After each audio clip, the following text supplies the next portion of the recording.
Indian society. मतलब आप irony देखिए, हम ऑलरेडी 135 करोड़ लोगों का देश है, दुनिया भर में पॉपुलेशन के मामले में दूसरे नंबर पे। और रिसेंटली एक टॉप पॉर्न वेबसाइट के द्वारा रिलीज किए गए डेटा के अकॉर्डिंग इंडिया यूएस और यूके के बाद अडल्ट कंटेंट कंजम्पशन में थर्ड पोजीशन पर है। लेकिन आज भी हम इस टॉपिक पर खुलकर बात करने में हेजिटेट करते हैं, कंफर्टेबल फील नहीं करते। पोर्नोग्राफी कई कंट्रीज में कंप्लीटली लीगल है, जैसे यूएस, यूके, जर्मनी। कई कंट्रीज में ये पूरी तरह से बैंड है, जैसे north Korea, Bangladesh, Sudan, Italy, France. और कई कंट्रीज में ये अलाउड तो है, लेकिन काफी ज्यादा स्ट्रिक्ट रेस्ट्रिक्शंस के साथ। इससे हमें क्लियरली इतना तो समझ आता है कि पोर्नोग्राफी को कई जगह लीगली, एथिकली और मॉरली गलत माना जाता है। पोर्नोग्राफी को बंद करने के फेवर में कई तरह के आर्गुमेंट्स दिए जाते रहे हैं, जिनमें फैक्चुअल और मॉरल आर्गुमेंट्स दोनों शामिल हैं। जैसे पोर्न सेक्सुअल वायलेंस के केसेस को बढ़ावा देता है, स्पेशली द रेप केसेस, और कई बार व्यूअर पोर्न एडिक्शन का शिकार भी हो जाते हैं। पोर्न अननेचुरल और अनसेफ सेक्सुअल रिलेशनशिप्स को प्रमोट करता है। ह्यूमन ट्रैफिकिंग, खास करके विमेन एंड चाइल्ड ट्रैफिकिंग को बढ़ावा देने में इस $1 बिलियन पोर्न इंडस्ट्री का बहुत बड़ा हाथ है। इंटरनेट पे स्ट्रिक्ट एज रिस्ट्रिक्शन मैकेनिज्म ना होने की वजह से माइनर्स भी सेक्सुअली एक्सप्लिसिट कंटेंट के टच में आ जाते हैं, और ये उनकी मेंटल मैच्योरिटी के लिए बहुत हार्मफुल है।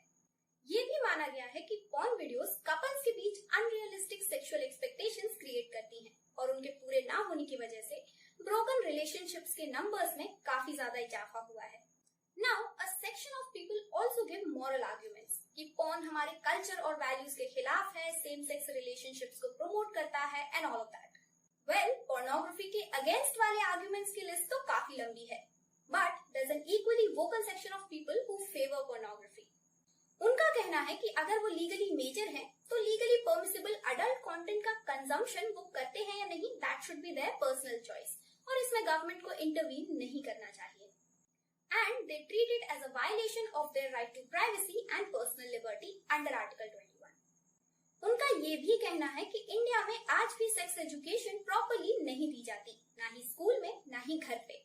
तो पोर्न ही एक प्रोमिनेंट और इजीली एक्सेसिबल तरीका है सेक्सुअली अवेयर होने का। और अगर अडल्ट कंटेंट एक्सेसिबल नहीं होगा, गवर्नमेंट बैन कर देगी, तो इवेंचुअली इससे लोगों में सेक्सुअल फ्रस्ट्रेशन और इंक्रीज होगी, और इससे सेक्सुअल क्राइम्स और ज्यादा होंगे। सो बेसिकली ये डिबेट राइट टू प्राइवेसी और पब्लिक पॉलिसी के बीच की है। अब कौन किसे ओवर पार करता है, ये अभी तक क्लियर नहीं हुआ है। वेल, आज इस वीडियो में हम ये डिस्कस नहीं करेंगे कि पोर्न बैन होना चाहिए या नहीं, that's a different debate all together. लेकिन हाँ, आप मुझे कमेंट सेक्शन में अपने ओपिनियन जरूर बताइएगा कि पोर्न बैन होना चाहिए या नहीं। क्या पोर्न बैन करने से क्राइम की प्रॉब्लम सॉल्व हो जाएगी, या फिर प्रॉब्लम की जड़ कुछ और ही है? Let me know. आज के वीडियो में हम ये जानेंगे कि इंडिया में पोर्नोग्राफी का करंट लीगल स्टेटस क्या है, कंप्लीटली लीगल है, रेस्ट्रिक्टेड है या फिर बैंड है, और इंडिया में कौन से लॉज पोर्नोग्राफी को कवर करते हैं। Let's go. Hey everyone, I am Kirti and you are welcome to Lawspectis. India में पोर्नोग्राफी का करंट लीगल स्टेटस क्या है और क्यों ऐसा है, ये जानने के लिए हम थोड़ा सा फ्लैशबैक में चलते हैं। कामासूत्रा और खजुराहो जैसे मास्टरपीसेस दुनिया को देने के बावजूद इंडिया में पोर्न को बैन करने की डिमांड काफी पहले से उठ रही है। रीजंस ऑब्वियस हैं, जो हमने वीडियो के स्टार्टिंग में डिस्कस किए थे। 2013 में एक मेजर लीगल डेवलपमेंट हुई। कमलेश वासवानी नाम के एक एडवोकेट ने सुप्रीम कोर्ट में PIL फाइल की और कोर्ट से रिक्वेस्ट की कि इंडिया में पोर्न वेबसाइट्स को ब्लॉक कर दिया जाए। उनका ऐसा कहना था कि ऐसा कंटेंट सेक्सुअल क्राइम्स को बढ़ाता है, वुमेन्स के अगेंस्ट वायलेंस को ओरिजिनेट करता है, बच्चों का एक्सप्लॉयटेशन होता है और ओवरऑल सोसाइटी में अनएक्सेप्टेबल बिहेवियर को एनकरेज करता है। और अपने आर्ग्यूमेंट्स को उन्होंने मेजरली बैकअप किया आर्टिकल 19 क्लॉज 2 से, जिसमें freedom of speech and expression के रीजनेबल रेस्ट्रिक्शंस दिए हुए हैं, और उनमें से ही एक रीजनेबल रेस्ट्रिक्शन है मोरालिटी एंड डिसेंसी। 2015 में इस केस का फैसला सुनाते हुए सुप्रीम कोर्ट ने कहा कि पोर्न साइट्स को ब्लॉक नहीं किया जा सकता, क्योंकि इससे व्यूअर्स का राइट टू प्राइवेसी वायलेट होगा अंडर आर्टिकल 21। कोर्ट का मानना था कि अगर कोई प्राइवेटली अपने रूम में पोर्न साइट्स या एडल्ट कंटेंट देख रहा है तो ये उसका राइट है, और इससे ना तो किसी को नुकसान होगा और ना ही ये इलीगल है किसी भी लॉ के अंडर। और उस वक्त गवर्नमेंट भी पोर्न वेबसाइट्स को बैन या ब्लॉक करने के मूड में नहीं थी, क्योंकि आधे से ज्यादा अडल्ट कंटेंट वेबसाइट्स के सर्वर्स इंडिया से बाहर लोकेटेड थे and at that time it was not practically possible to block those sites. लेकिन उसी के एक महीने बाद यानी अगस्त 2015 को इंडियन गवर्नमेंट ने 857 साइट्स को एज पॉर्न साइट्स डिटेक्ट किया और उन्हें ब्लॉक कर दिया और टेलीकॉम डिपार्टमेंट को ये इंस्ट्रक्ट किया कि वो सभी इंटरनेट सर्विस प्रोवाइडर्स को इन 857 पॉर्न वेबसाइट्स को ब्लॉक करने का ऑर्डर जारी करे। लेकिन ये बैन ज्यादा दिन स्मूथली नहीं चला और गवर्नमेंट को काफी क्रिटिसिज्म भी झेलना पड़ा इस डिसीजन की वजह से। सिचुएशन को देखते हुए गवर्नमेंट ने इस बैन को फ्लेक्सिबल बनाया और सिर्फ चाइल्ड पोर्नोग्राफी को ही बैन किया। कट टू 3 years later, अक्टूबर 2018 में इंडियन गवर्नमेंट ने इंडिया में पॉर्न वेबसाइट्स को फिर से ब्लॉक कर दिया और टेलीकॉम डिपार्टमेंट ने 5 बड़े इंटरनेट सर्विस प्रोवाइडर्स यानी जियो, आइडिया, वोडाफोन, एयरटेल और बीएसएनएल को ये इंस्ट्रक्ट किया कि वो गवर्नमेंट आइडेंटिफाइड 827 पॉर्न वेबसाइट्स को ब्लॉक कर दे। ये बैन उत्तराखंड में हुए एक रेप केस की वजह से लगाया गया। हुआ यूं कि उत्तराखंड में 4 लड़कों ने एक 16 साल की लड़की के साथ स्कूल में रेप किया और इंटेरोगेशन के दौरान ये कन्फेस किया कि उन्हें पॉर्न वीडियो देखने के बाद रेप करने का आइडिया आया। केस की ग्रेविटी को देखते हुए उत्तराखंड हाई कोर्ट ने सेंट्रल गवर्नमेंट से ये अर्ज किया कि वो पॉर्न वेबसाइट्स को ब्लॉक करने के बारे में, बैन करने के बारे में एक बार फिर सोचे and hence the ban happened. लेकिन क्योंकि इंडिया तो जुगाड़ पे चलता है तो व्यूअर्स ने इसका भी जुगाड़ निकाल ही लिया। Proxies, DNS server exchange, VPNs, mirror sites, इन सब के थ्रू अडल्ट कंटेंट का कंजम्पशन आज भी इंडिया में हाई अमाउंट में हो रहा है। इसके साथ ही कई ऐसे पेड और फ्री एप्स भी अवेलेबल हैं ऑनलाइन जिनमें सॉफ्ट पोर्नोग्राफिक मटेरियल्स को खुलेआम बेचा जा रहा है and this includes many web series as well. वैसे एरोटिक जॉनर के नाम पर सेंसरशिप से बचने का ये तरीका काफी फेमस और मार्केटेबल है इन दिनों। इस तरह का मामला अभी कुछ दिन पहले ही सामने आया है जब मशहूर बिजनेसमैन राज कुंद्रा को मुंबई पुलिस ने सॉफ्ट पॉर्न डिस्ट्रीब्यूशन के मामले में गिरफ्तार किया था अलॉन्ग विद अदर सस्पेक्ट्स। वैसे ये पहली बार नहीं है, कई सारे सेलिब्रिटीज और व्हाइट कॉलर पर्सनालिटीज को ऐसे मामलों में इन्वॉल्व पाया जा चुका है। सो क्लियरली जिस पर्पस के लिए बैन लगाया गया था वो तो फुलफिल हुआ ही नहीं और अगर सिर्फ पॉर्न साइट्स को ब्लॉक कर देने से सेक्सुअल असॉल्ट्स और रेप जैसी घटनाएं बंद हो जाएगी तो हमें पेनल लॉज की जरूरत ही क्या है। अब क्योंकि अभी तक ये क्लियर नहीं हुआ है कि पॉर्न की वजह से रेप होते हैं या नहीं या फिर एडोलेसेंट्स को ऑनलाइन ऐसे कंटेंट का कितना एक्सेस है, तब तक इस बैन की इफेक्टिवनेस का पता लगा पाना थोड़ा मुश्किल लगता है। अब अगर इंडिया में पोर्नोग्राफी के करंट लीगल स्टेटस की बात करें तो यहाँ पर चाइल्ड पोर्नोग्राफी पूरी तरह से बैंड है। ना आप ऐसे वीडियोस देख सकते हैं, ना प्रोड्यूस कर सकते हैं, ना प्रमोट कर सकते हैं और ना किसी तरह शेयर कर सकते हैं। इनफैक्ट चाइल्ड पोर्नोग्राफिक कंटेंट का पोजेशन भी इंडिया में इलीगल है। चाइल्ड पोर्नोग्राफी कवर्ड है पॉस्को एक्ट 2012 के under and also under section 67B of IT act. आइए देखते हैं ये सेक्शंस क्या कहते हैं। पॉस्को एक्ट का सेक्शन 14 कहता है कि अगर कोई बच्चों को पोर्नोग्राफिक पर्पसेस के लिए यूज करता है तो उसे कम से कम 5 साल तक की जेल हो सकती है विद फाइन और रिपीट ऑफेंडर्स को मिनिमम 7 साल तक की जेल विद फाइन। इसी एक्ट का सेक्शन 15 कहता है कि अगर किसी के पास चाइल्ड पोर्नोग्राफिक कंटेंट पाया जाता है या उसने स्टोर किया हुआ है ट्रांसमिशन, प्रोपेगेशन, डिस्प्ले या डिस्ट्रीब्यूशन के लिए तो वो इलीगल है और इसके लिए उसे मिनिमम 5,000 रुपए का फाइन भरना पड़ सकता है और रिपीट ऑफेंडर्स के लिए ये अमाउंट इंक्रीज होके मिनिमम 10,000 रुपीज हो जाएगा। और अगर कोई चाइल्ड पोर्नोग्राफिक कंटेंट को कमर्शियल पर्पसेस के लिए एक्सप्लॉइट करता है तो उसे मिनिमम 3 साल तक की जेल हो सकती है विद फाइन और रिपीट ऑफेंडर्स को मिनिमम 5 साल तक की जेल फाइन के साथ। इसमें 2 एक्सेप्शंस भी हैं। अगर आपने चाइल्ड पोर्नोग्राफिक कंटेंट अपने पास इसीलिए रखा हुआ है क्योंकि आप अप्रोप्रिएट अथॉरिटीज को रिपोर्ट करना चाहते हैं या उस कंटेंट को एविडेंस के तौर पर कोर्ट में प्रेजेंट करना चाहते हैं तो आप लीगली सेफ हैं। आपको पॉस्को एक्ट के अंडर प्रोसिक्यूट नहीं किया जाएगा। चलिए ये तो हुई चाइल्ड पोर्नोग्राफी की बात जो सिर्फ इंडिया में ही नहीं बल्कि दुनिया भर में बैंड है। But what about the other sexually explicit content, the main stream pornographic content? तो इंडिया में अगर आप प्राइवेटली पॉर्न देखते हैं तो वो इलीगल नहीं है। सुप्रीम कोर्ट ने भी ये कहा है कि कोई अगर अपने रूम की प्राइवेसी में एडल्ट कंटेंट देखता है तो ये उसका फंडामेंटल राइट है under article 21, right to personal liberty and privacy. Court उन्हें ऐसा करने से नहीं रोक सकता। So private viewership of porn illegal नहीं है। लेकिन अगर आप पॉर्न के किसी भी तरह के पब्लिकेशन, डिस्ट्रीब्यूशन, ट्रांसमिशन, डिस्प्ले या सेल में शामिल पाए जाते हैं तो वो इलीगल है और आपको क्रिमिनल एक्शंस का सामना करना होगा। इसके लिए इंडियन पीनल कोड 1860 में भी प्रोविजंस हैं और आईटी एक्ट 2000 में भी। जहां Indian penal code offline publications को कवर करता है, वहीं IT act online publication and transmission of pornographic content को टारगेट करता है। डिजिटल टेक्नोलॉजी मार्केट में आने से पहले पोर्नोग्राफिक कंटेंट प्रिंट मीडिया और ऑडियो बुक्स के फॉर्म में ही सेल और सर्कुलेट होता था, लेकिन अब वही कंटेंट इलेक्ट्रॉनिक फॉर्म में यानी कि ऑनलाइन ऑडियो, वीडियो, पिक्चर्स के फॉर्म में मिलता है and the same is covered by IT Act 2000. Let's understand the legal provisions one by one.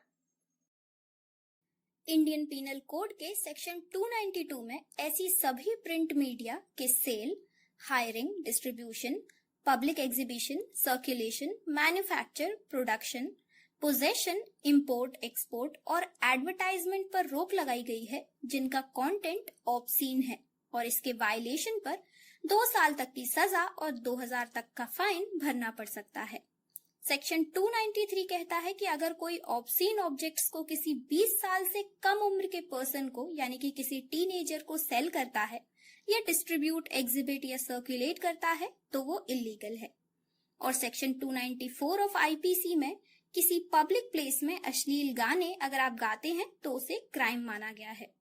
IPC के ही सेक्शन 354A में ये भी कहा गया है कि अगर आप किसी लेडी को जबरदस्ती पोर्नोग्राफिक कंटेंट दिखाते हैं तो ये भी सेक्सुअल हैरेसमेंट की कैटेगरी में आता है। अब नजर डालते हैं आईटी एक्ट के प्रोविजंस पर। इसमें जो रेलेवेंट सेक्शंस हैं वो हैं सेक्शन 67, 67A, 67B और 66E। सेक्शन 67 कहता है कि कोई भी ऑब्सीन मटेरियल जो कि इलेक्ट्रॉनिक फॉर्म में है उसका पब्लिकेशन या ट्रांसमिशन इलीगल है और इसका पनिशमेंट है 3 साल की जेल और 5 लाख रुपए तक का फाइन। सेक्शन 67A कहता है कि अगर किसी ऐसे मटेरियल का पब्लिकेशन या ट्रांसमिशन होता है जिसमें सेक्सुअली एक्सप्लिसिट कंटेंट है इलेक्ट्रॉनिक फॉर्म में तो ये एक पनिशेबल एक्ट है with 5 year imprisonment and 10 lakh rupees fine. Section 67 और 67A के कुछ एक्सेप्शंस भी हैं, यानी कि अगर वो पब्लिकेशन फिर चाहे वो book, pamphlet, paper, writing, drawing, painting, representation, figure या किसी और फॉर्म में हो, अगर वो पब्लिक गुड के लिए हुआ है या फिर वो साइंस, लिटरेचर, आर्ट या लर्निंग या किसी और ऑब्जेक्ट के जनरल कंसर्न के लिए उसके इंटरेस्ट में वो पब्लिकेशन हुआ है या फिर वो बोनाफाइड तरीके से रिलीजियस पर्पस के लिए यूज होने के लिए वो पब्लिकेशन हुआ है तो उस केस में वो 67A और 67 के अंडर प्रोसिक्यूशन में नहीं आएगा। सेक्शन 67B किसी भी फॉर्म में की गई चाइल्ड पोर्नोग्राफी को पनिशेबल ऑफेंस ट्रीट करता है और ऐसा करने वालों को 5 साल तक की सजा और 10 लाख तक का फाइन भरना पड़ेगा। साथ ही सेक्शन 66E भी इसमें काफी इम्पोर्टेंट है जो वायलेशन ऑफ प्राइवेसी से डील करता है। इसके अकॉर्डिंग अगर कोई पर्सन किसी भी इंडिविजुअल के प्राइवेट पार्ट्स की फोटो कैप्चर करता है, उसे पब्लिश या ट्रांसमिट करता है उसकी कंसेंट के बिना तो इसे प्राइवेसी का वायलेशन माना जाएगा और ये आईटी एक्ट के अंडर एक पनिशेबल ऑफेंस है जिसमें 3 साल तक की सजा और 2 लाख रुपए तक का फाइन भरना पड़ सकता है। अच्छा, एक बात आपने नोट की होगी कि चाहे आईपीसी हो या आईटी एक्ट, ऑब्सीन वर्ड का इस्तेमाल किया गया है सेक्सुअली एक्सप्लिसिट कंटेंट को इंडिकेट करने के लिए। उसके पीछे कॉन्स्टिट्यूशनल रीजन है। एक्चुअली ये जितना भी पोर्नोग्राफिक कंटेंट वेदर ऑनलाइन और ऑफलाइन जो पब्लिश होता है वो आर्टिकल 19(1)A यानी freedom of speech and expression के राइट के अंडर होता है, लेकिन जैसा कि हम सब जानते हैं कि ये एक एब्सोल्यूट राइट नहीं है and it is subject to reasonable restrictions given in 19 clause 2 जिनमें से एक है डिसेंसी या मोरालिटी। तो अगर कोई कंटेंट डिसेंसी या मोरालिटी को नेगेटिवली अफेक्ट करेगा तो उस केस में उस कंटेंट से रिलेटेड फ्रीडम ऑफ एक्सप्रेशन को रेस्ट्रिक्ट किया जा सकता है और यही रीजनिंग काम करती है एंटी पोर्नोग्राफी लॉज के पीछे। और ऑब्सनिटी की डेफिनेशन आपको आईपीसी के सेक्शन 292 क्लॉज 1 में मिल जाएगी। इसी सीरीज में एक और एक्ट है जो रेलेवेंट है, the indecent representation of women prohibition act 1986, जो विमेन के किसी भी तरह के इनडिसेंट रिप्रेजेंटेशन को प्रोहिबिट करता है, फिर चाहे वो एडवर्टीजमेंट के थ्रू हो या पब्लिकेशंस, राइटिंग्स, पेंटिंग्स, फिगर्स या बाकी तरीकों से। So let's quickly summarize what we just discussed. India में online plus offline pornographic content को दो कैटेगरीज में डिवाइड किया गया है, लीगली बैंड कंटेंट और legally permissible content with restrictions. Child pornography एक लीगली बैंड कंटेंट है इंडिया में।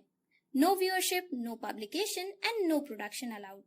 वेयरएज जो बाकी का पोर्नोग्राफिक कंटेंट है वो लीगली परमिसिबल है एक्सेप्ट रेप पॉर्न, और लीगली परमिसिबल कंटेंट को आप सिर्फ प्राइवेटली ही देख सकते हैं, उसका पब्लिकेशन या किसी भी तरह की शेयरिंग लीगली अलाउड नहीं है। सिर्फ सेंटर की तरफ से नहीं बल्कि कई स्टेट्स भी अपने लेवल पर पॉर्न व्यूअरशिप को रेगुलेट करने की कोशिश कर रहे हैं, क्योंकि डायरेक्टली या इनडायरेक्टली उनका भी यही मानना है कि ज्यादातर सेक्सुअल क्राइम्स के पीछे की बड़ी वजह ये पोर्नोग्राफिक कंटेंट है। जैसे अभी कुछ वक्त पहले उत्तर प्रदेश में ये रूल निकाला गया कि गवर्नमेंट यूपी के रेजिडेंट्स की पोर्नोग्राफिक सर्च हिस्ट्री को मॉनिटर करेगी और किसी सेक्सुअल क्राइम की इन्वेस्टिगेशन के लिए ऐसे डेटा का इस्तेमाल और इंक्वायरी भी कर सकती है। इसके अलावा पॉर्न एडिक्शन को कंट्रोल करने के लिए पुलिस व्यूअर को अवेयरनेस मैसेज भी भेजेगी। वेल, आपको क्या लगता है, क्या वाकई में सेक्सुअल वायलेंस के केसेस के पीछे पोर्नोग्राफी का कंट्रीब्यूशन है? क्या पॉर्न को बैन करना एक रूट सॉल्यूशन है प्रॉब्लम्स का? पोर्नोग्राफिक कंटेंट हार्मफुल है या उसका एडिक्शन? सोचिएगा जरूर और अपने ओपिनियंस नीचे कमेंट्स में जरूर शेयर कीजिए। That's it for this video। अगर वीडियो पसंद आया हो और इन्फॉर्मेटिव लगा हो तो लाइक और शेयर कीजिए, और इसी तरह के और भी इन्फॉर्मेटिव वीडियोस देखते रहने के लिए चैनल को कीजिए subscribe and don't forget to press the bell icon to receive regular notifications of our upcoming videos. Till then, take care and thank you for watching.